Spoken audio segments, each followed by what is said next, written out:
বৈযোগচিত্র বৈচিত্র্যে আপনাদের পড়ে শোনাচ্ছিলাম উইলিয়াম বাইনামের বই a little history of science. বইটির আজ ৭ম পর্ব। অধ্যায় ১৮, নিয়ম মাফিক মহাবিশ্ব। ১৭৭৬ খ্রিস্টাব্দে আমেরিকার বিপ্লব, যা আমেরিকার স্বাধীনতার জন্য যুদ্ধ নামেও পরিচিত। ১৭৮৯ খ্রিস্টাব্দে ফরাসি বিপ্লব এবং ১৯১৭ খ্রিস্টাব্দে রুশ বিপ্লব। প্রত্যেকটি খুব দ্রুত নতুন ধরনের সরকার ব্যবস্থা আর একটি নতুন সামাজিক পদ্ধতি নিয়ে এসেছিল। এছাড়া ছিল নিউটনিয়ান বিপ্লব। নিউটনিয়ান বিপ্লবের কথা অপেক্ষাকৃত কম মানুষই জানেন, কিন্তু এটিও ইতিহাসের সমপরিমাণ গুরুত্বপূর্ণ একটি অধ্যায়। যদিও এটির প্রভাব কার্যকর হতে কয়েক বছর নয়, বরং কয়েক দশক সময় লেগেছিল। এর পরিণতি ছিল গভীর এবং সুদূর প্রসারী। নিউটনিয়ান বিপ্লব সে মহাবিশ্বের বর্ণনা দিয়েছিল যেখানে আমরা বাস করি। ১৭২৭ খ্রিস্টাব্দে মারা যাবার পরও স্যার আইজ্যাক অষ্টাদশ শতাব্দীতে প্রভাবশালী একজন বিজ্ঞানী হিসেবে তার অবস্থান ধরে রেখেছিলেন। অনুসন্ধানের প্রতিটি ক্ষেত্রে সবাই তাদের নিজেদের বিষয়ে নিউটনের মতো গুরুত্বপূর্ণ একজন চরিত্র হওয়ার আকাঙ্ক্ষা করতেন। অ্যাডাম স্মিথ অর্থনীতির নিউটন হতে চেয়েছিলেন। কেউ কেউ উইলিয়াম কালেনকে চিকিৎসা বিজ্ঞানের নিউটন বলেন। জেরেমি বেনথাম সামাজিক এবং রাজনৈতিক সংস্কারের নিউটন হওয়ার চেষ্টা করেছিলেন। তারা সবাই যে জিনিসটি খুঁজছিলেন সেটি হচ্ছে একটি সাধারণ সূত্র বা মূলনীতি যা তাদের জ্ঞানের বিশেষ শাখাটিকে আঠার মতো একসাথে সংযুক্ত করে রাখতে পারে, যেভাবে নিউটনের মাধ্যাকর্ষণ মহাবিশ্বকে ঋতু এবং বছরের পরিক্রমায় একটি নিয়মিত আর সুশৃঙ্খল অগ্রসরণে ধরে রেখেছে বলে মনে হয়েছিল। কবি আলেকজান্ডার পোপ যেমন ঠাট্টা করে বলেছিলেন, প্রকৃতি আর প্রকৃতির নিয়মগুলো গোপন ছিল রাতের অন্ধকারে। ঈশ্বর বললেন, নিউটনকে আসতে দাও, এবং আলোয় প্লাবিত হয়েছিল সব। একজন ইংরেজ হিসাবে পোপ সম্ভবত তার দেশের প্রতিভাবান এ মানুষটির প্রতি খানিকটা পক্ষপাতী ছিলেন। ফ্রান্স, জার্মানি ও ইতালিতে নিউটন জীবদ্দশাতেই তার জন্য সম্মানজনক একটি অবস্থান নিশ্চিত করেছিলেন। কিন্তু সেখানে আরও অন্য বৈজ্ঞানিক চিন্তাধারাও ছিল, যা এখনও গুরুত্বপূর্ণ মনে করা হয়। ফ্রান্সে দেকার্তের যান্ত্রিক মহাবিশ্বের ভাবনাটি এর শক্তিশালী অবস্থান ধরে রেখেছিল।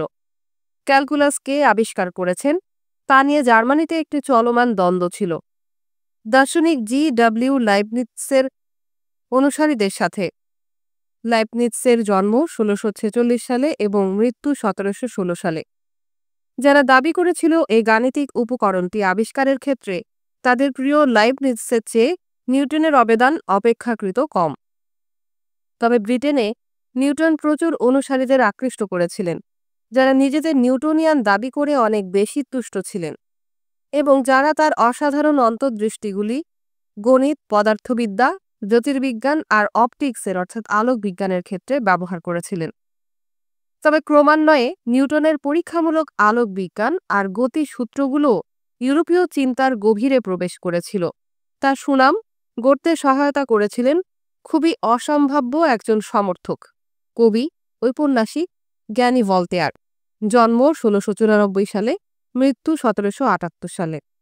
ভলতেয়ারের সবচেয়ে বিখ্যাত সৃষ্টি ছিল একটি ভালোবাসাযোগ্য চরিত্র কাঁদিত, একটি অভিযান কাহিনীর মূল চরিত্র। কাঁদিত এমন একটি জীবন কাটিয়েছিলেন যে জীবন ছিল বিরতিহীন দুর্ঘটনায় পূর্ণ। যা কিছু সমস্যা সৃষ্টি করতে পারে সেসব সমস্যাই সৃষ্টি করেছিল তার জীবনে, কিন্তু তিনি তার দর্শনটি ভোলেননি। এই পৃথিবী যা ঈশ্বর সৃষ্টি করেছেন সেটিকে অবশ্যই সম্ভাব্য সবচেয়ে সেরা পৃথিবী হতে হবে।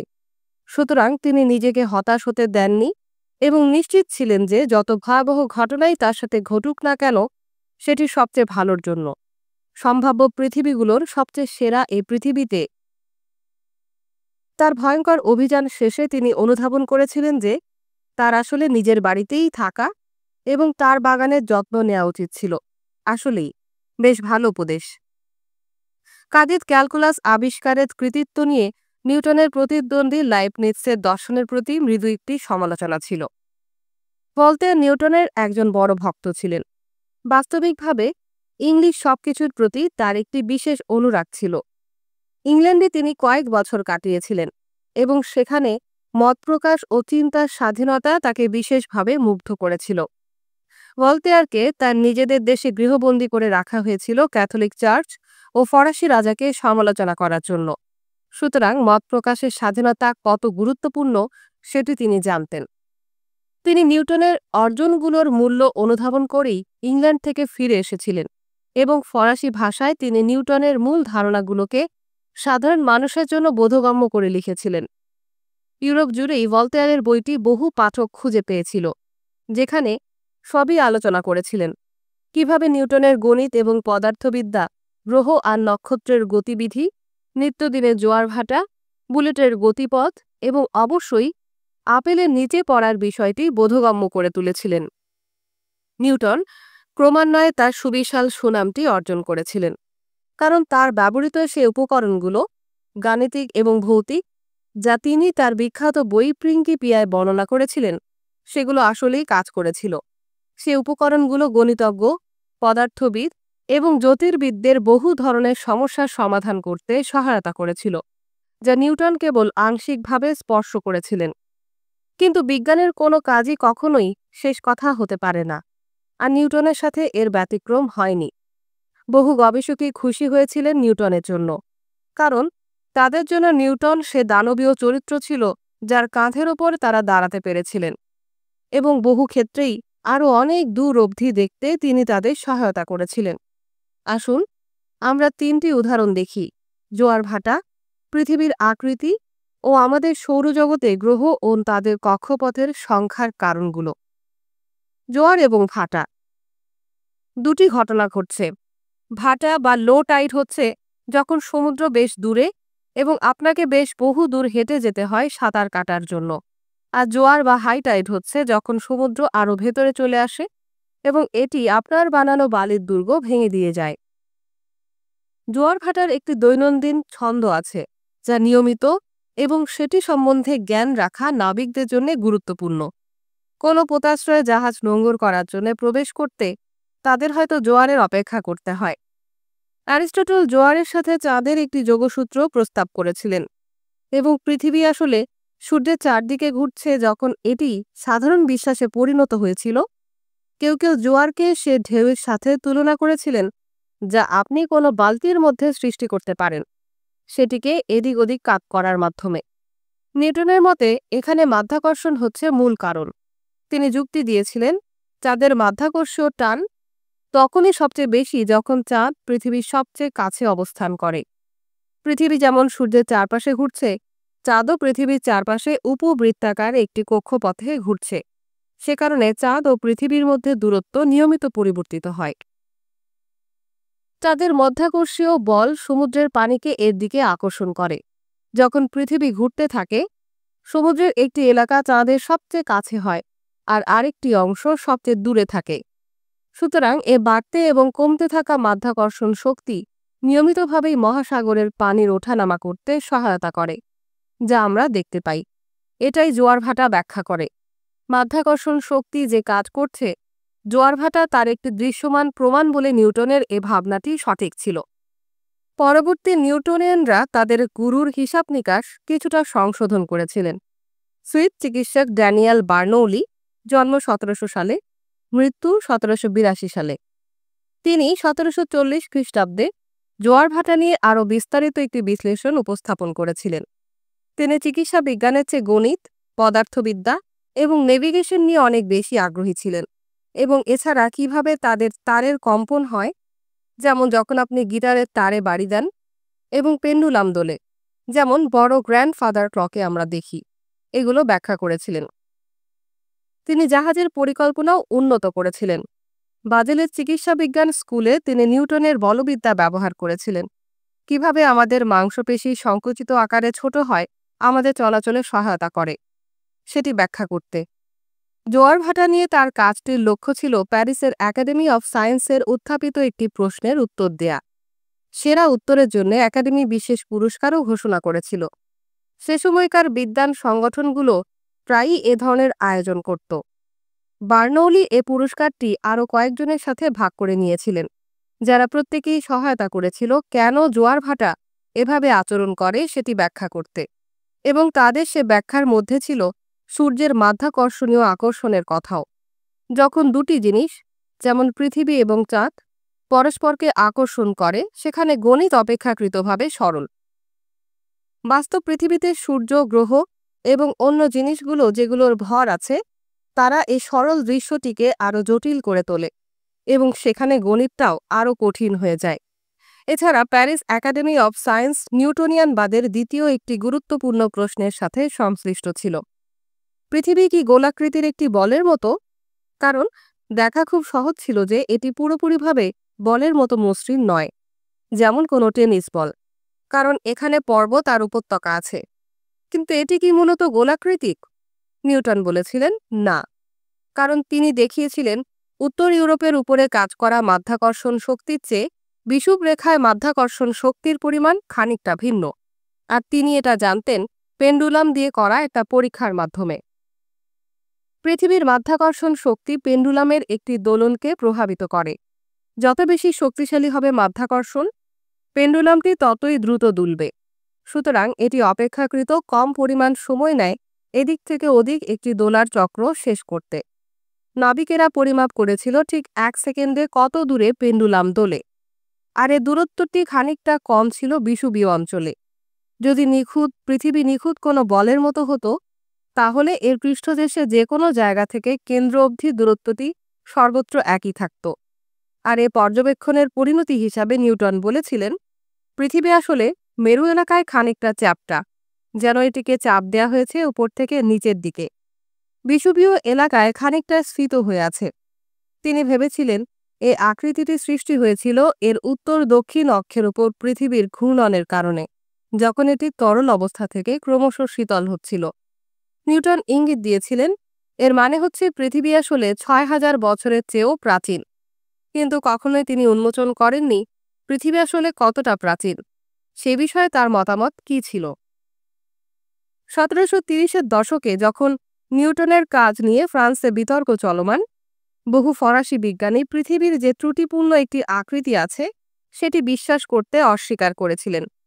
ফরাসি রাজা পঞ্চদশ লুই 2টি অভিযানের পৃষ্ঠপোষকতা করেছিলেন, একটি উত্তর মেরুর আর্কটিক সার্কেলের নিকটে লাপল্যান্ডে, আরেকটি পেরুতে বিষুবরেখার কাছাকাছি। নিশ্চয়ই একটি সরল সত্য পরীক্ষা করে দেখার জন্যে এটা বেশ ব্যয়বহুল উদ্যোগ। এই দুটি অভিযান 1 ডিগ্রি ল্যাটিটিউড বা অক্ষাংশের সঠিক দৈর্ঘ্য পরিমাপ করেছিল এই দুটি এলাকায়। অক্ষাংশ হচ্ছে পৃথিবীর উত্তর দক্ষিণ অক্ষের একটি পরিমাপ, যেখানে বিষুবরেখা হচ্ছে 0 ডিগ্রি এবং উত্তর মেরু হচ্ছে +90 ডিগ্রি এবং দক্ষিণ মেরু হচ্ছে -90 ডিগ্রি। পুরো ভূগোলক ঘুরে আসলে 360 ডিগ্রির দরকার হয়। অক্ষাংশের এ রেখাগুলো আপনি মানচিত্রের এপাশ থেকে ওপাশ অবধি আঁকা দেখবেন। যদি পৃথিবী নিখুঁতভাবেই গোলাকৃতির হয়, তাহলে প্রতি ডিগ্রি ল্যাটিটিউডের সমান হওয়ার কথা। ল্যাপল্যান্ডের অভিযাত্রীরা প্রথম ফিরে এসেছিলেন কারণ তাদের বেশি দূর ভ্রমণ করতে হয়নি। কিন্তু যখন পেরু থেকে অভিযাত্রীর দলটি ফেরত এসেছিল প্রায় 9 বছর পর, এটি দেখিয়েছিল যে ল্যাপল্যান্ডের ল্যাটিটিউড পেরির ল্যাটিটিউডের চেয়ে দীর্ঘ, ঠিক যেভাবে নিউটনিয়ান মডেলটি প্রস্তাব করেছিল।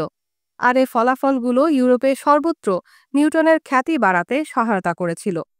ইউরোপ জুড়ে জ্যোতির্বিজ্ঞানীরা নক্ষত্র এবং গ্রহগুলো লক্ষ্য করেছিলেন, তাদের গতিবিধি নিয়ে পূর্বধারণা করার প্রচেষ্টায়, অর্থাৎ প্রতিটি সন্ধ্যায়, প্রতিটি বছর তাদের কোথায় পর্যবেক্ষণ করা যাবে। এই পূর্ব ধারণাগুলো আরও বেশি নিখুঁত হয়ে উঠেছিল যখন ক্রমশ আরও বেশি পর্যবেক্ষণ নির্ভর উপাত্ত পুঞ্জীভূত হতে শুরু করেছিল এবং তাদের গতিবিধি নিয়ে গাণিতিক বিশ্লেষণ আরও বেশি নিখুঁত হয়ে উঠেছিল। আরও বিশালাকৃতির দূরবীক্ষণ যন্ত্র নির্মাণ জ্যোতির্বিজ্ঞানীদের মহাশূন্যে আরও দূরে দেখতে এবং তারপর নতুন নক্ষত্র, এমনকি নতুন ছায়াপথ আবিষ্কার করতে সহায়তা করেছিল। আর এ নক্ষত্র পর্যবেক্ষণকারীদের মধ্যে সবচেয়ে গুরুত্বপূর্ণ একজন ছিলেন জার্মানি থেকে ইংল্যান্ডে শরণার্থী হয়ে আসা একজন ব্যক্তি, উইলিয়াম হার্শেল। জন্ম 1738 সালে, মৃত্যু 1822 সালে। হার্শেল ছিলেন সঙ্গীতজ্ঞ, কিন্তু তার তীব্র আগ্রহের জায়গাটি ছিল জ্যোতির্বিজ্ঞান এবং নক্ষত্র পর্যবেক্ষণ। 1781 খ্রিস্টাব্দে একদিন রাতে তিনি একটি নতুন মহাজাগতিক বস্তু লক্ষ্য করেছিলেন যা কোনো নক্ষত্র ছিল না। প্রথমে তিনি ভেবেছিলেন এটি সম্ভবত কোনো ধূমকেতু, এবং তিনি এটি বর্ণনা করেছিলেন বাথ শহরের স্থানীয় জ্যোতির্বিজ্ঞানীদের একটি গোষ্ঠীর সভায়, যে শহরের তিনি তখন বাস করতেন। তার এ পর্যবেক্ষণটি অন্যদের কৌতূহলী করেছিল এবং খুব দ্রুত স্পষ্ট হয়েছিল যে হার্শেল একটি নতুন গ্রহ আবিষ্কার করেছেন। এটির নাম পরবর্তীতে দেয়া হয়েছিল ইউরেনাস, গ্রিক পুরাণের একটি চরিত্রের নামানুসারে। এই আবিষ্কার হার্শেলের জীবন বদলে দিয়েছিল এবং জ্যোতির্বিজ্ঞানে নিজেকে পুরোপুরিভাবে মনোনিবেশ করতে তাকে সুযোগ করে দিয়েছিল। রাজা তৃতীয় জর্জ, যার নিজের পরিবারও জার্মানি থেকে এসেছিলেন, তিনি হার্শেলের কাজের ব্যাপারে আগ্রহ দেখিয়েছিলেন। রাজা জর্জ সে সময় পৃথিবীর সবচেয়ে বড় টেলিস্কোপ নির্মাণ করতে হার্শেলকে সহায়তা করেছিলেন এবং একটা পর্যায়ে উইন্ডসরের কাছাকাছি এলাকায় বসবাস করতে আমন্ত্রণ জানিয়েছিলেন, যেখানে তার রাজকীয় দুর্গগুলোর একটির অবস্থান ছিল। হার্শেল মহাকাশ পর্যবেক্ষণের ব্যাপারে এতটাই নিবেদিত প্রাণ ছিলেন যে যখন তিনি উইন্ডসরে এসেছিলেন, তার জীবনকে তিনি এমনভাবে গুছিয়ে নিয়েছিলেন যেন তাকে আর কখনোই একটি রাতের পর্যবেক্ষণও বাদ না দিতে হয়। সব কাজেই হার্শেলকে সহায়তা করেছিলেন তার বোন ক্যারোলাইন, যার জন্ম 1750 সালে, মৃত্যু 1848 সালে, যিনি নিজেও দক্ষ একজন জ্যোতির্বিজ্ঞানী ছিলেন। হার্শেলের ছেলে জন, জন্ম 1792 সালে, মৃত্যু 1871 সালে, তার বাবার কাজ অব্যাহত রেখে এটিকে একটি পারিবারিক কর্মযজ্ঞে পরিণত করেছিলেন। উইলিয়াম হার্শেল শুধু গ্রহ, নক্ষত্র আর অন্য মহাজাগতিক বস্তুই পর্যবেক্ষণ করেননি, যা কিছু তিনি দেখেছিলেন সেগুলো নিয়ে গভীরভাবে তিনি ভেবেও ছিলেন। আর যেহেতু সে সেরা দূরবীক্ষণ যন্ত্রটি ছিল তার, তিনি আরও বেশি দূর দেখতে পেয়েছিলেন।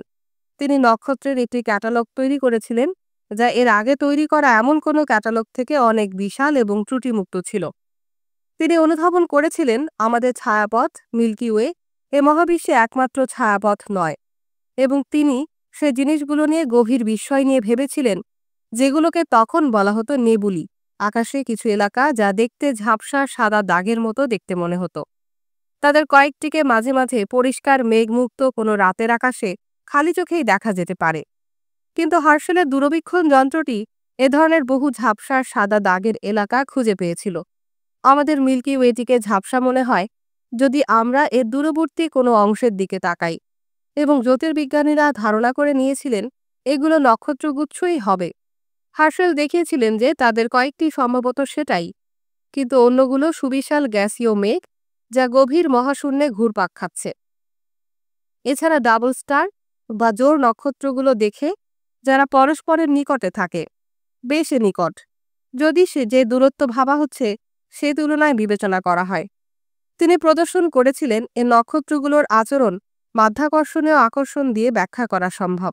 দেখা গিয়েছিল নিউটনের মাধ্যাকর্ষণ এমনকি মহাশূন্যের দূরবর্তী এলাকাতেও কাজ করছে।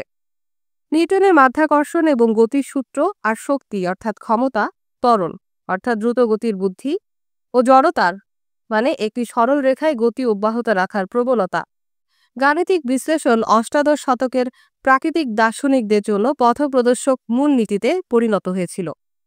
ফরাসি বিজ্ঞানী পিয়ের সিমন দ্য লাপ্লাসের জন্ম 1749 সালে, মৃত্যু 1827 সালে।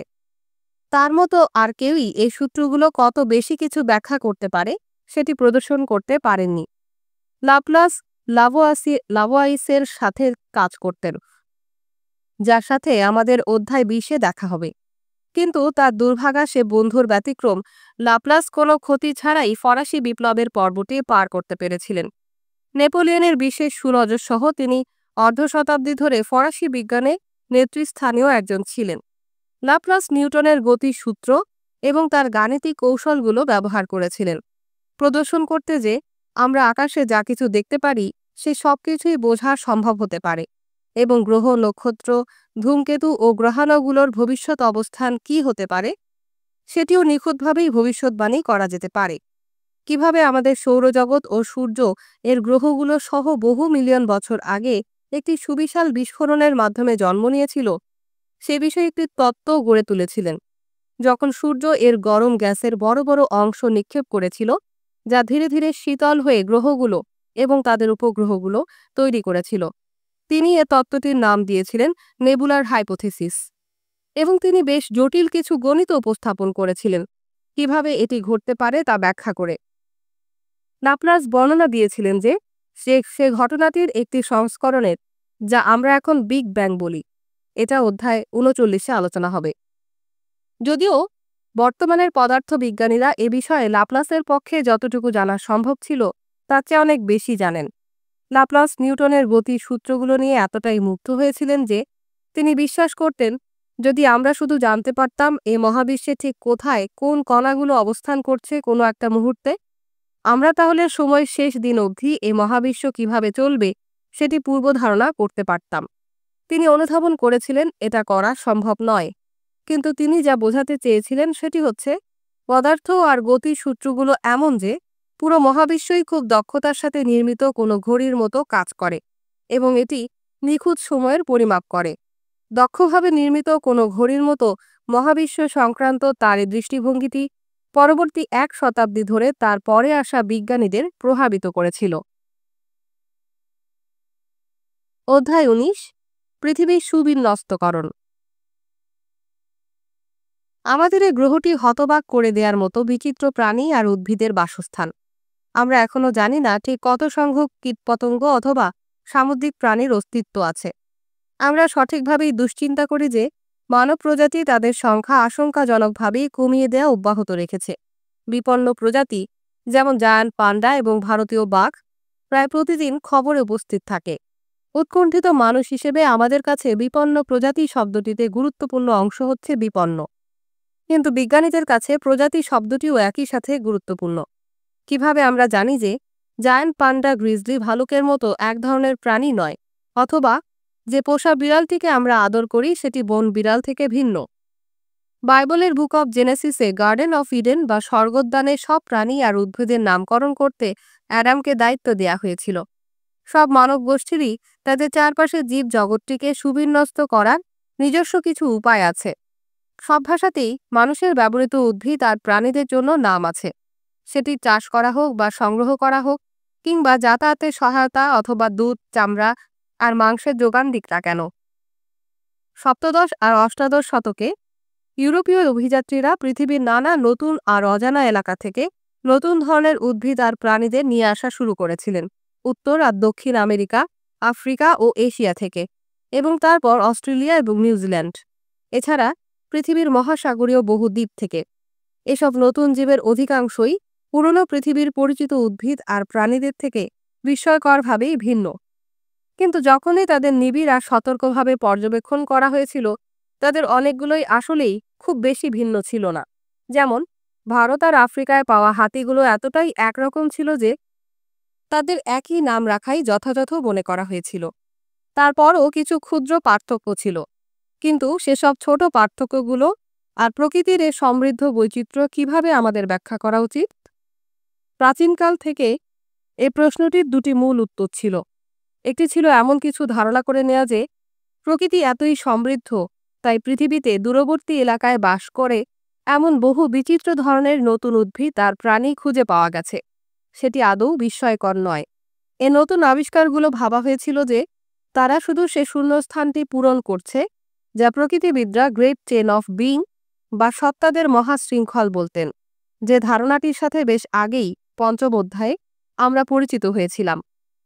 যারা a great chain of being ধারণায় বিশ্বাস করতেন তারা যুক্তি দিয়েছিলেন ঈশ্বর এতই ক্ষমতাবান যে সম্ভাব্য অস্তিত্ব থাকতে পারে এমন প্রত্যেকটি জীবই তিনি সৃষ্টি করেছিলেন।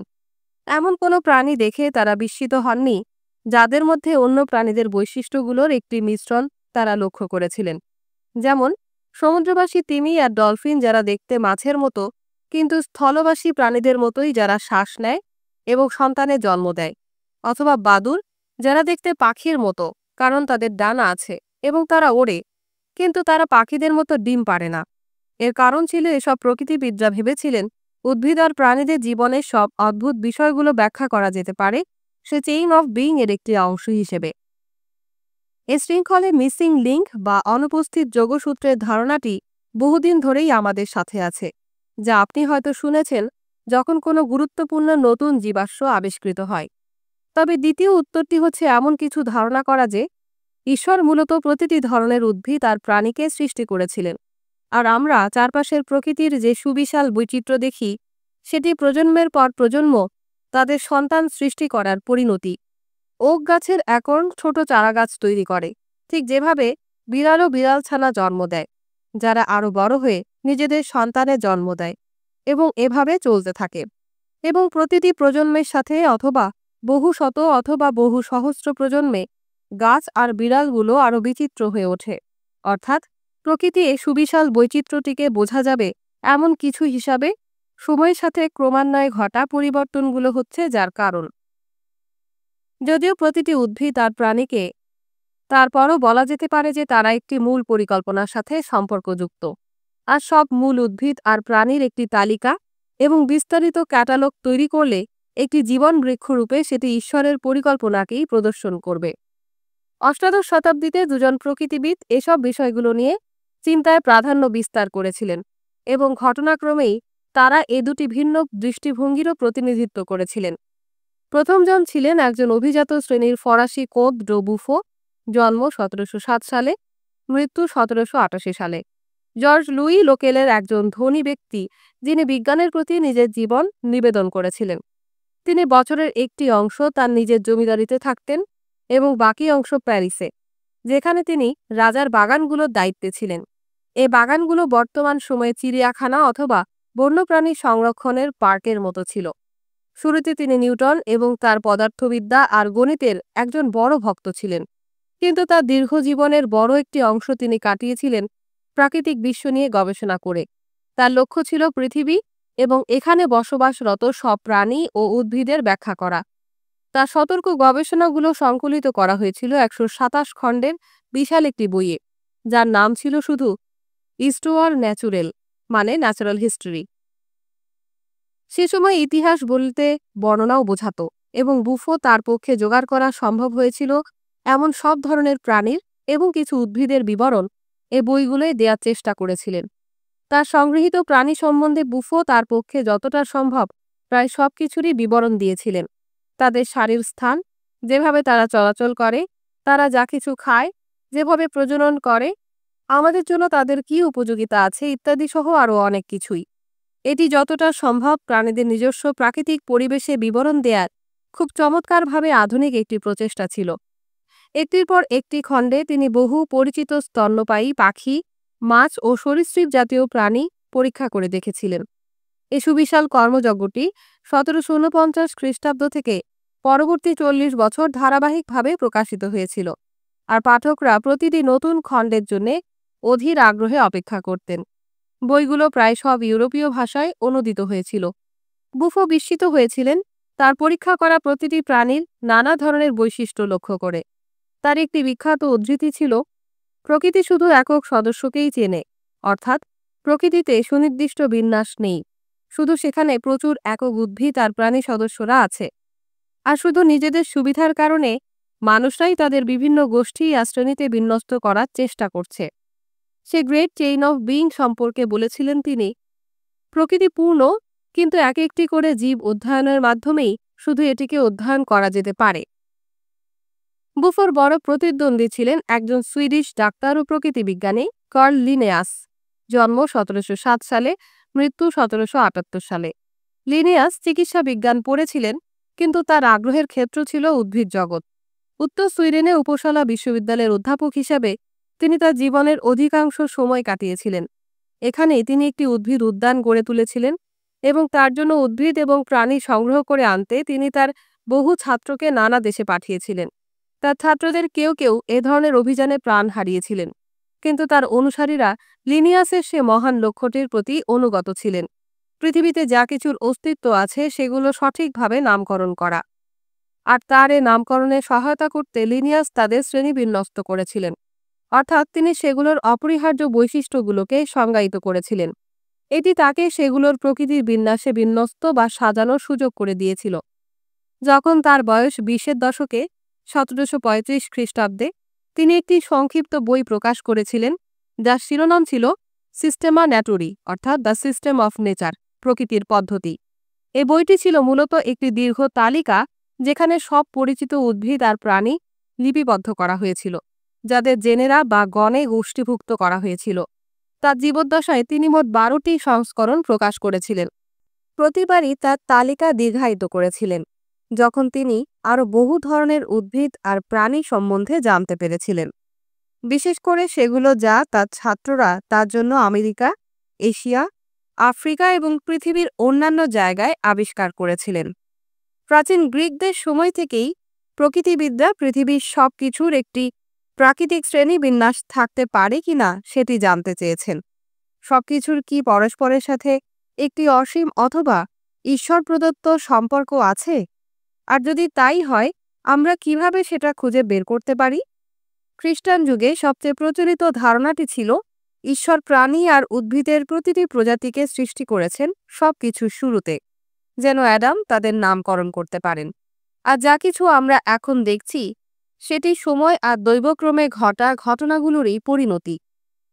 লিনেয়াস এ দৃষ্টিভঙ্গির প্রতি সহানুভূতিশীল ছিলেন, কিন্তু তিনি অনুধাবন করেছিলেন তাদের সে সৃষ্টির মুহূর্ত থেকে উদ্ভিদ এবং প্রাণীরা ঠিক কতটা পরিমাণে পরিবর্তিত হয়েছে, আর এটি প্রাকৃতিক কোনো শ্রেণীবিন্যাস অর্জন করার বিষয়টিকে বেশ কঠিন করে তুলেছিল।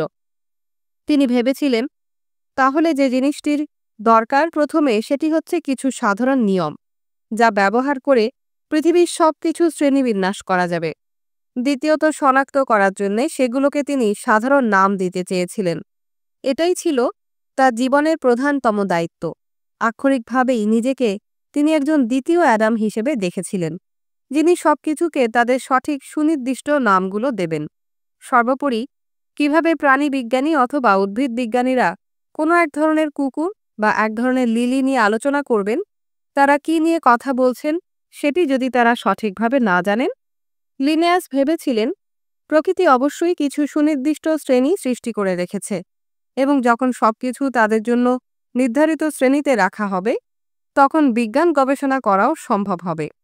লিনেয়াস প্রায় সবকিছুই শ্রেণীভুক্ত করেছিলেন: খনিজ, অসুখ, উদ্ভিদ ও প্রাণী। প্রাণীদের শ্রেণী বিন্যস্ত করতে গিয়ে তিনি একটি সাহসী পদক্ষেপ নিয়েছিলেন। তিনি তার পদ্ধতির মধ্যে মানবজাতিকে অন্তর্ভুক্ত করেছিলেন। তিনি আমাদের জীববিজ্ঞান সংক্রান্ত সে বৈজ্ঞানিক নামটি দিয়েছিলেন যা আমরা এখনও ব্যবহার করছি, হোমো সেপিয়েন্স, যার আক্ষরিক অর্থ জ্ঞানী অথবা বুদ্ধিমান মানুষ। লিনেয়াসের আগে বহু প্রকৃতিবিদই নিজেদের সে জগতে আবদ্ধ করে রেখেছিলেন যে জগৎটিকে প্রাকৃতিক বিশ্ব নামে মাঝে মাঝে ডাকা হতো, আর সে কারণেই মানবজাতিকে তারা তাদের উদ্ভাবিত পদ্ধতিগুলোর বাইরে রেখেছিলেন।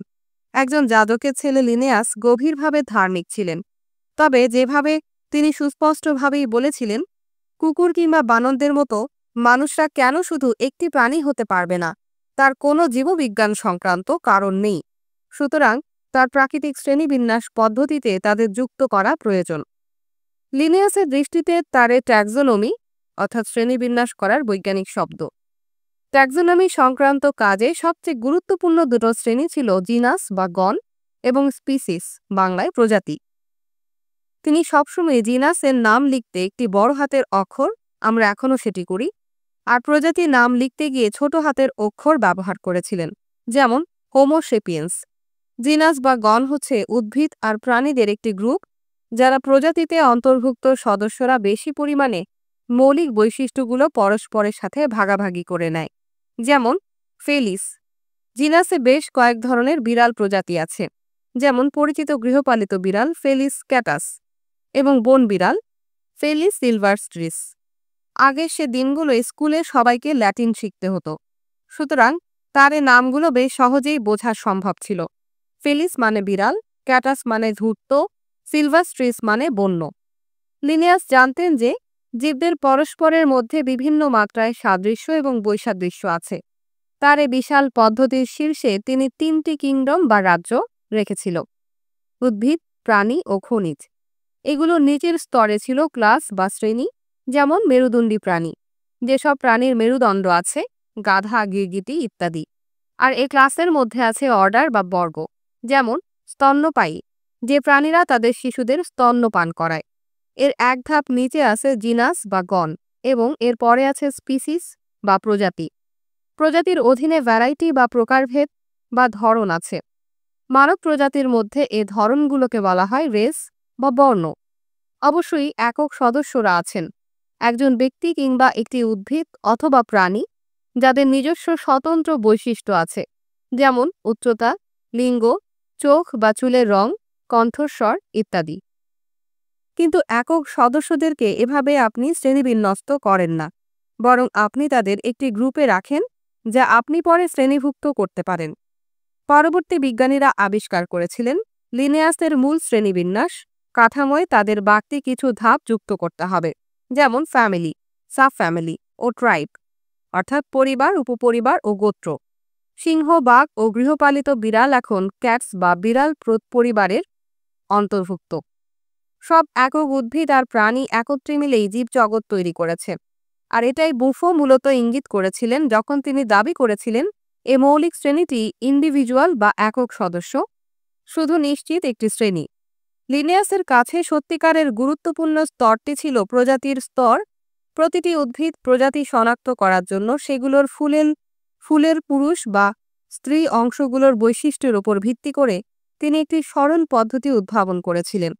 এটি শখের কোনো উদ্ভিদ বিজ্ঞানীকে মাঠে কিংবা বনে ঘুরে বেড়ানোর সময় যা কিছু দেখছেন সেগুলো শনাক্ত করার সুযোগ করে দিয়েছিল।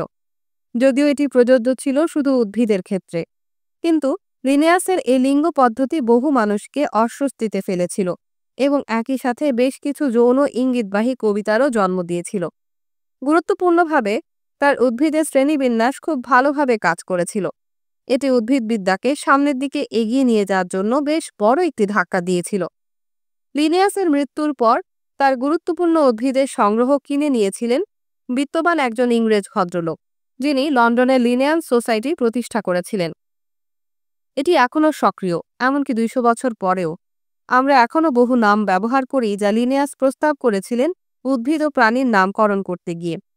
উদ্ভিদ আর প্রাণীদের শনাক্ত করতে যে নামগুলো লিনেয়াস ব্যবহার করতে শুরু করেছিলেন সে নামের অনেকগুলো আমরা এখনও ব্যবহার করছি। সেগুলোর একটি হচ্ছে প্রাণীদের বর্গ বা অর্ডার, যার মধ্যে মানুষ অন্তর্ভুক্ত, প্রাইমেটস, এইপ বা নরবানর, মাঙ্কি বা বানর এবং লেমুর ও অন্য প্রাণীদের সাথে আমরা এ বর্গটি ভাগাভাগি করে নিয়েছি, যাদের সাথে আমাদের বেশ কিছু বৈশিষ্ট্যের সাদৃশ্য আছে। একটি প্রজাতি থেকে অন্য একটি প্রজাতির বিবর্তন হতে পারে এমন কোনো ধারণা লিনেয়াস বিশ্বাস করতেন না। তিনি বিশ্বাস করতেন যে ঈশ্বর বিশেষভাবে প্রতিটি উদ্ভিদ আর প্রাণী প্রজাতিকে আলাদাভাবে সৃষ্টি করেছেন।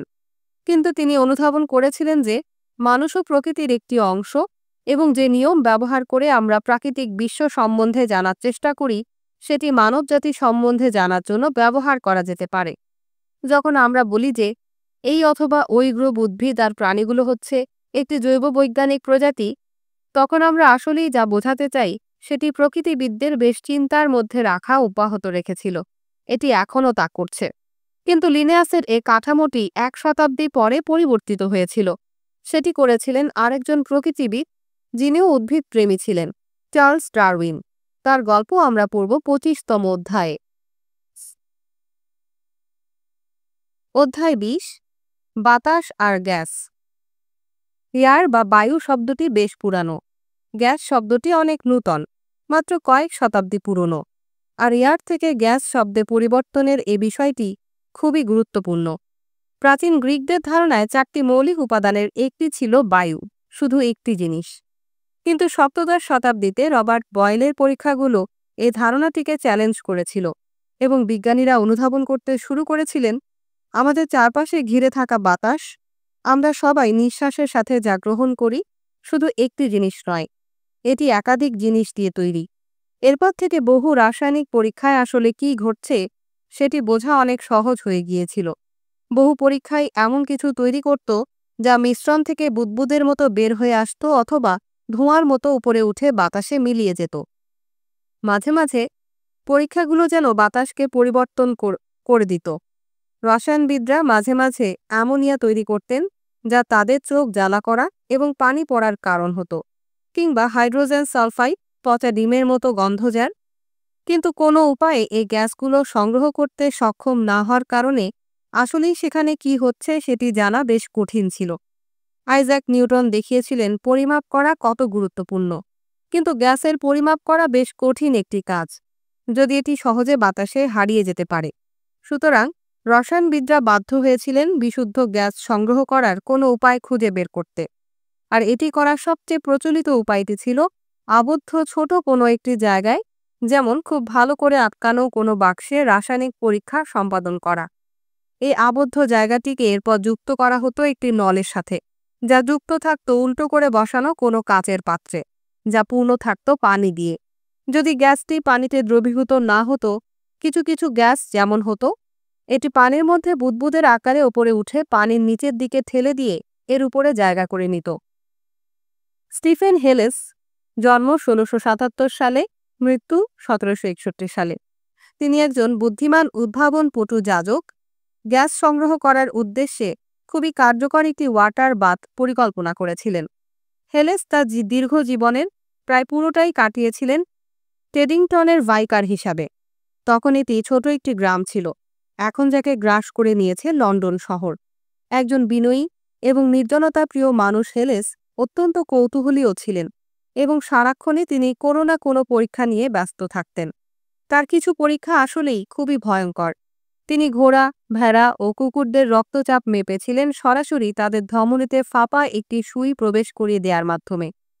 একটি দীর্ঘ কাচের নলের সাথে এটি যুক্ত ছিল। তিনি শুধু পরিমাপ করেছিলেন কতটা উঁচুতে রক্ত ওঠে, যা রক্তচাপের সমান ছিল। একটি ঘোড়ার জন্য এই কাচের নলটিকে ৯ ফুট লম্বা হতে হবে, ২.৭ মিটার। যদি অন্য প্রান্ত দিয়ে রক্ত যেন ছিটকে বের না হতে পারে সেটি নিশ্চিত করতে হয়। এছাড়া হেলিস উদ্ভিদের মধ্যে স্যাপ বা রসের গতিবিধি নিয়ে গবেষণা করেছিলেন এবং উদ্ভিদের বিভিন্ন অংশের বৃদ্ধির পরিমাণ পরিমাপ করেছিলেন। তিনি নিয়মিত বিরতিতে ১ ফোঁটা করে কালি দিয়ে তাদের কাণ্ড আর পাতার উপর চিহ্নিত করতেন, আর সে দাগগুলোর মধ্যে দূরত্ব পরিমাপ করে দেখতেন, উদ্ভিদের বৃদ্ধি হওয়ার আগে ও পরে। তিনি দেখিয়েছিলেন উদ্ভিদের সব অংশই একই হারে বড় হয় না। হেলিস তারপর তার গ্যাস সংগ্রহের যন্ত্র ব্যবহার করেছিলেন দেখতে যে কিভাবে উদ্ভিদগুলো বিভিন্ন পরিস্থিতিতে তাদের প্রতিক্রিয়া প্রদর্শন করে। তিনি দেখেছিলেন যে তারা বাতাস ব্যবহার করছে, তখনও এটিকে সে নামেই ডাকা হতো। ১৭২৭ সালে তার ভেজিটেবল স্ট্যাটিক্স বইটিতে পরবর্তীতে সালোক সংশ্লেষণ প্রক্রিয়াটি আবিষ্কৃত হওয়ার ভিত্তিটি প্রতিষ্ঠা করেছিলেন, যে পদ্ধতির মধ্যে উদ্ভিদ সূর্যের আলোকে শক্তির উৎস হিসেবে ব্যবহার করে এবং সক্ষম হয় কার্বন ডাই অক্সাইড আর পানির অণুকে শর্করা আর স্টার্চে পরিণত করতে এবং অক্সিজেন প্রশ্বাসের সাথে বের করে দিতে। এটি আমাদের গ্রহের খুব মৌলিক এবং গুরুত্বপূর্ণ একটি প্রক্রিয়া, কিন্তু আমরা বেশি এগিয়ে যাচ্ছি এই আলোচনায়। এ পর্যায়ে অক্সিজেন সম্বন্ধে কারো ধারণাই ছিল না। সে নিউমা শব্দটার ব্যবহার মনে আছে?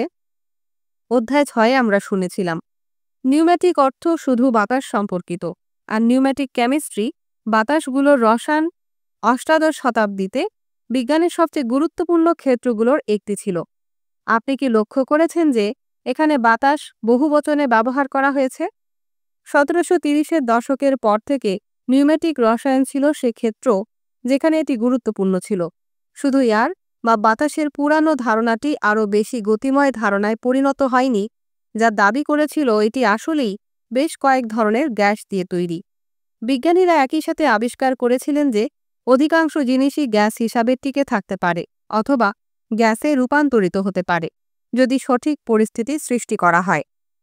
স্টিফেন হেলিস তার ওয়াটার বাথ আবিষ্কার করার মাধ্যমে এ পথটি দেখিয়েছিলেন এবং তার সে প্রদর্শন যে প্রাণীদের মতো উদ্ভিদদেরও বাতাস প্রয়োজন।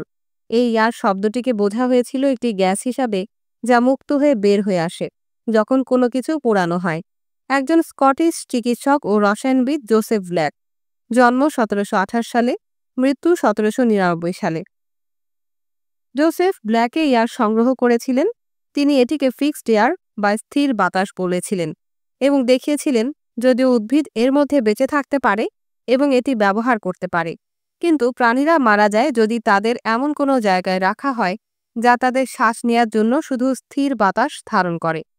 তাদের অন্য কোনো কিছুর দরকার আছে। ব্ল্যাকের স্থির বাতাসকে এখন বলা হয় কার্বন ডাই অক্সাইড। আর আমরা এখন জানি যে এটি উদ্ভিদ ও প্রাণীদের জীবনচক্রে একান্ত অপরিহার্য একটি অংশ। এছাড়া এটি একটি গ্রিনহাউস গ্যাস, যা গ্রিনহাউস ইফেক্টের মূল কারণ, যা বৈশ্বিক উষ্ণায়ন সৃষ্টি করে। একজন একান্তবাসী অভিজাত হেনরি ক্যাভেন্ডিশ, ১৭৩১ সালে জন্ম, ১৮১০ সালে মৃত্যু। লন্ডনে তার নিজের বাড়িতে নির্মিত ব্যক্তিগত পরীক্ষাগারে নানা ধরনের পরীক্ষা নিরীক্ষা আর পরিমাপ করে তার দিন কাটাতেন। তিনি স্থির বাতাস সম্বন্ধে আরও কিছু আবিষ্কার করেছিলেন। এবং আরও একটি বাতাস সংগ্রহ করেছিলেন যা খুবই হালকা ছিল এবং সাধারণ বাতাসের সংস্পর্শে যখন একটি স্ফুলিঙ্গ সংযোগ করা হয়েছিল এটি বিস্ফোরিত হয়েছিল। তিনি এটিকে ইনফ্লেমেবল বা দাহ্য বাতাস নাম দিয়েছিলেন। আমরা এখন এটিকে হাইড্রোজেন বলি এবং দেখা গিয়েছিল সে বিস্ফোরণ একটি স্বচ্ছ তরল তৈরি করে যা আসলে পানি ছাড়া আর কিছুই নয়। স্ক্যাভেন্ডিশ আরও কিছু গ্যাস নিয়ে কাজ করেছিলেন, যেমন নাইট্রোজেন। নিউম্যাটিক রসায়ন গবেষণায় জোসেফ প্রিস্টলি, জন্ম 1733 সালে, মৃত্যু 1804 সালে, তার মতো কেউই এত সফল হতে পারেননি। প্রিস্টলি অসাধারণ একজন বিজ্ঞানী ছিলেন, পেশায় যাজক। তিনি ধর্ম, শিক্ষা, রাজনীতি, বিদ্যুতের ইতিহাস নিয়ে বই লিখেছিলেন। তিনি পরে ইউনিটারিয়ান হয়েছিলেন, প্রোটেস্ট্যান্ট সে গোষ্ঠীর সদস্য যারা বিশ্বাস করতেন যিশু শুধু একজন খুবই ভালো শিক্ষক, ঈশ্বরের পুত্র নন। প্রিস্টলি এছাড়া ম্যাটেরিয়ালিস্ট বা বস্তুবাদী ছিলেন, যে চিন্তাধারাটি শেখাতো যে প্রকৃতির সবকিছুই বস্তু বা পদার্থের প্রতিক্রিয়ার মাধ্যমে ব্যাখ্যা করা যায়, কোনো আত্মা বা স্পিরিটের দরকার নেই। ফরাসি বিপ্লবের শুরুর দিনগুলোই যা তিনি সমর্থন করেছিলেন। বার্মিংহামে তার বাড়ি আগুন দিয়ে ধ্বংস করা হয়েছিল যে সে মানুষগুলো যারা ভয় পেয়েছিলেন যে তার মতো উদারনৈতিক, ধর্মীয় আর সামাজিক দৃষ্টিভঙ্গি হয়তো ইংলিশ চ্যানেলের এপারে বিপ্লবকে ডেকে নিয়ে আসবে। তিনি যুক্তরাষ্ট্রে পালিয়ে গিয়েছিলেন, সেখানে তার জীবনের শেষ 10 বছর কাটিয়েছিলেন। প্রিস্টলি এছাড়া খুবই ব্যস্ত একজন রসায়নবিদ ছিলেন। তিনি ফিক্সড বাতাস ব্যবহার করেছিলেন সোডা ওয়াটার তৈরি করতে। সুতরাং এরপর যখন আপনি কোনো গ্যাসযুক্ত বা ফিজি ড্রিঙ্ক পান করবেন তার কথা স্মরণ করবেন। প্রিস্টলি বেশ কিছু নতুন গ্যাস শনাক্ত করেছিলেন এবং সব নিউম্যাটিক রসায়নবিদের মতো তিনিও ভেবেছিলেন কি ঘটতে পারে যখন কোনো কিছুকে পোড়ানো হয়। তিনি জানতেন দহন প্রক্রিয়ায় বাতাস একটি ভূমিকা পালন করে এবং তিনি আরও জানতেন যে আমাদের চারপাশে ঘিরে থাকা এয়ারের তুলনায় এক ধরনের এয়ার, অর্থাৎ একটি গ্যাস আছে যা কোনো কিছুকে আরও দ্রুত পুড়তে সহায়তা করে। তিনি একটি পদার্থকে উত্তপ্ত করে এ বাতাস তৈরি করেছিলেন যা আমরা এখন মার্কারি অক্সাইড নামে চিনি এবং তিনি একটি ওয়াটার বাথে সে গ্যাস সংগ্রহ করেছিলেন। তিনি দেখিয়েছিলেন প্রাণীরা এর মধ্যে বেঁচে থাকতে পারে, যেমন উদ্ভিদরা ফিক্সড বাতাসের মধ্যে বেঁচে থাকতে পারে। প্রিস্টলির নতুন এয়ার ছিল খানিকটা বিশেষ কিছু। আসলেই শ্বাস নেয়া এবং দহন প্রক্রিয়া ছাড়াও মনে হয়েছিল এটি বহু রাসায়নিক প্রক্রিয়ায় মূল ভূমিকা পালন করে। তিনি ভেবেছিলেন এ সব কিছুই ফ্রগিস্টন নামের একটি উপাদান দিয়ে ব্যাখ্যা করা যেতে পারে এবং সেসব জিনিস যা কিনা পোড়ানো যায় বা দাহ্য সেগুলো ফ্লগিস্টন ধারণ করে, যা দহন প্রক্রিয়ার সময় বের হয়ে আসে। যখন আমাদের চারপাশের বাতাস ফ্লগিস্টন দ্বারা সম্পৃক্ত হয়ে ওঠে সেগুলো আর পুড়তে পারে না। বহু রসায়নবিদ এ ফ্লগিস্টন ধারণাটি ব্যবহার করেছিলেন ব্যাখ্যা করতে যে কি ঘটে যখন কোনো কিছুকে পোড়ানো হয় এবং কেন কিছু বাতাসবদ্ধ কোনো পাত্রে কিছুক্ষণের জন্য পুড়তে সহায়তা করে, তারপর মনে হয়ে যেন এটি আগুন নিভিয়ে দেয়। এক টুকরো সীসাকে পোড়ান, উৎপন্ন দ্রব্যটি যা শেষে পড়ে থাকবে মূল সীসার খণ্ড থেকে ওজনে বেশি ভারী হবে। এটি প্রস্তাব করেছিল যে ফ্লগিস্টন, যা বিজ্ঞানীরা ভেবেছিলেন সীসার মধ্যে থাকে যা দহন প্রক্রিয়ায় মুক্ত হয়ে বের হয়ে আসে, এর অবশ্যই নেগেটিভ বা ঋণাত্মক ওজন আছে। এর মানে হচ্ছে যা কিছু এটি ধারণ করে সেগুলো এটি ধারণ করে না এমন কিছুর চেয়ে হালকা। যখন অধিকাংশ জিনিসই পড়ে উৎপন্নগুলো গ্যাস হয় এবং যা সংগ্রহ আর ওজন করা কঠিন। যেমন একটি কাঠের টুকরোকে পোড়ান, উৎপন্ন হবে ছাই যা সহজেই দেখা যায় মূল কাঠের টুকরোর চেয়ে, যা অনেক হালকা। উৎপন্নের মোট ওজন পেতে যে গ্যাসগুলো এখান থেকে বের হয়ে আসে সেগুলো সংগ্রহ আর ওজন করতে হবে এবং একসাথে যোগ করতে হবে। প্রিস্টলির ব্যাখ্যায় ফ্লগিস্টন যে জিনিসটির জায়গা নেয় যাকে আমরা বলি অক্সিজেন, শুধু রাসায়নিক প্রকৃতিতে এটি ঠিক এর বিপরীত। প্রিস্টলি মনে করতেন যখন কোনো কিছু পড়ে তারা ফ্লগিস্টন হারায় এবং হালকা হয়ে যায়, কিন্তু আমরা বলতে পারি সেগুলো অক্সিজেনের সাথে যুক্ত হয় এবং এখন আমরা জানি জিনিসগুলো ভারী হয়ে ওঠে যখন এটা ঘটে। যখন আবদ্ধ পাত্রে মোমবাতি জ্বালানো হয় অথবা যখন সাধারণ বাতাস ঘরে আবদ্ধ একটি বাক্সে ইঁদুর বা পাখি আটকে রাখা হয়, কিছুক্ষণ পর মারা যায়। প্রিস্টলি বলেছিলেন এটা হয় কারণ বাতাস ফ্লগিস্টন দ্বারা সম্পৃক্ত হয়ে ওঠে, আর আমরা এখন জানি এর কারণ হচ্ছে সেখানে সব অক্সিজেন ব্যবহৃত হয়ে যায়। এটি আমাদের স্মরণ করিয়ে দেয় খুব সতর্কভাবে পরীক্ষা এবং পরিমাপগুলো লিপিবদ্ধ করা হলেও এর ফলাফলগুলো খুবই ভিন্ন উপায়ে ব্যাখ্যা করা সম্ভব। যে মানুষটি অক্সিজেনের নামকরণ করেছিলেন তিনি আধুনিক রসায়নের জনক হিসাবে এখনও পরিচিত। আন্তোয়ান লরো লাভোয়াসিয়ে, জন্ম ১৭৪৩ সালে, মৃত্যু ১৭৯৪ সালে। খুব সহিংস একটি মৃত্যুর শিকার হয়েছিলেন ফরাসি বিপ্লবের সময়। তাকে গ্রেফতার ও বিচার শেষে গিলোটিনের মাধ্যমে শিরশ্ছেদ করা হয়েছিল। তবে রসায়নবিদ হওয়ার কারণে তার সাথে সেটি করা হয়নি। করা হয়েছিল তিনি রাজার কর সংগ্রাহক বা ট্যাক্স ফার্মার ছিলেন। প্রাক বিপ্লব ফ্রান্সে ধনী ব্যক্তিরা রাষ্ট্রকে একটা ফি দিতে পারতেন কর সংগ্রাহক হওয়ার জন্য, এবং তারপর তারা যা কিছু সংগ্রহ করতেন সেটি নিজেদের কাছে রেখে দিতে পারতেন। এই পদ্ধতিটি খুবই খারাপ ছিল, তবে কোনো প্রমাণ পাওয়া যায়নি যে তিনি এ পদ্ধতিটির অপব্যবহার করেছিলেন।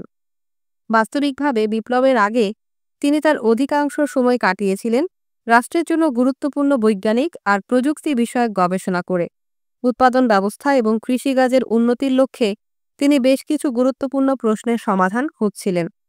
কিন্তু তিনি ছিলেন অভিজাত শ্রেণীর সদস্য, আর বিপ্লবের নেতারা তাকে ও তার শ্রেণীকে ঘৃণা করতেন, এবং এজন্য তাকে চরম মূল্য দিতে হয়েছিল। প্রিসলি, ক্যাভেন্ডিশ আর অন্য নিউম্যাটিক রসায়নবিদদের মতো লাভোয়াসিয়ে একজন উৎসাহী পরীক্ষক ছিলেন, আর তাকে সহায়তা করেছিলেন তার স্ত্রী। আসলেই মাদাম লাভোয়াসিয়ে বিজ্ঞানের ইতিহাসে গুরুত্বপূর্ণ একজন ব্যক্তি। মারি অ্যান পিয়েরেট পলস, জন্ম ১৭৫৮, মৃত্যু ১৮৩৬ সালে। লাভোয়াসিয়েকে বিয়ে করেছিলেন যখন তার বয়স মাত্র ১৪।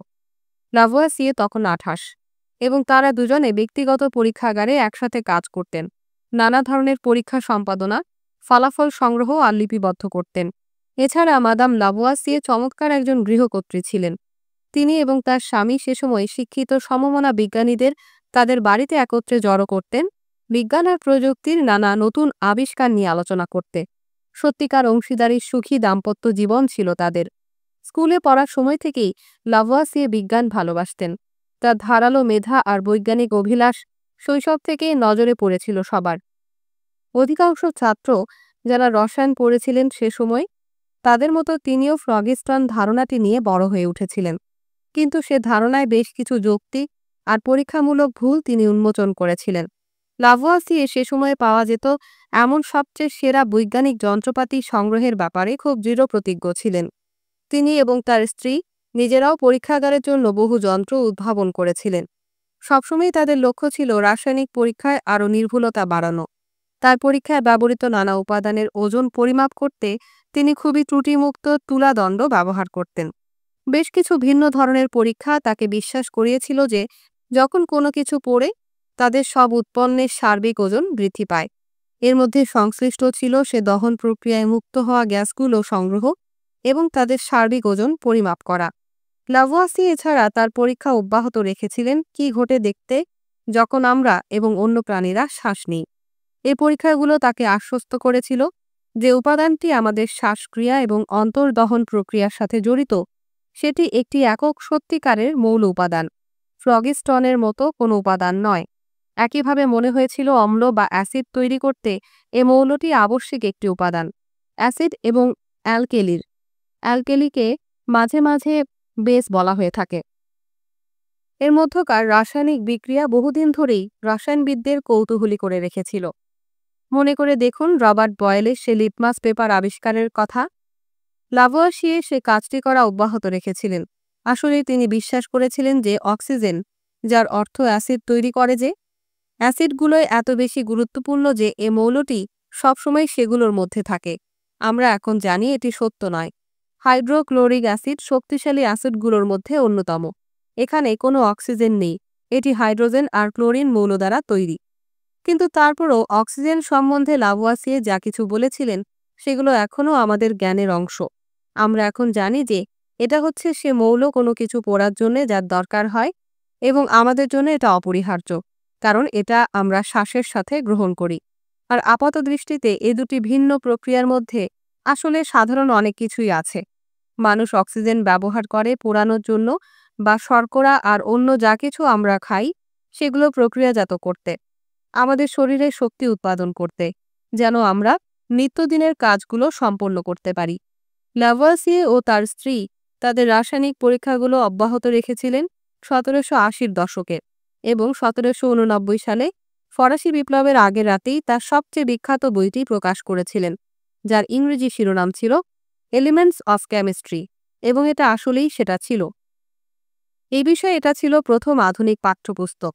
নানা ধরনের পরীক্ষা আর যন্ত্রপাতির বিস্তারিত বিবরণ সহ এখানে রাসায়নিক মৌলগুলোর প্রকৃতি নিয়ে তার ভাবনাগুলো জায়গা করে নিয়েছিল। এখন আমরা কোনো পদার্থকে একটি এলিমেন্ট বা মৌল বলি যখন সেটিকে কোনো রাসায়নিক পরীক্ষার মাধ্যমে আর বেশি ভাঙা সম্ভব হয় না। একটি যৌগ হচ্ছে মৌল পদার্থগুলোর একটি সংমিশ্রণ, যা সঠিক কোনো পরীক্ষার মাধ্যমে এটাকে তৈরি করা মৌলে ভেঙে ফেলা সম্ভব। সুতরাং পানি হচ্ছে একটা যৌগ যা তৈরি দুটি মৌল দিয়ে, হাইড্রোজেন এবং অক্সিজেন। এই পার্থক্যটি ছিল ল্যাভোয়াসিয়ের গুরুত্বপূর্ণ বইটির একেবারে কেন্দ্রে।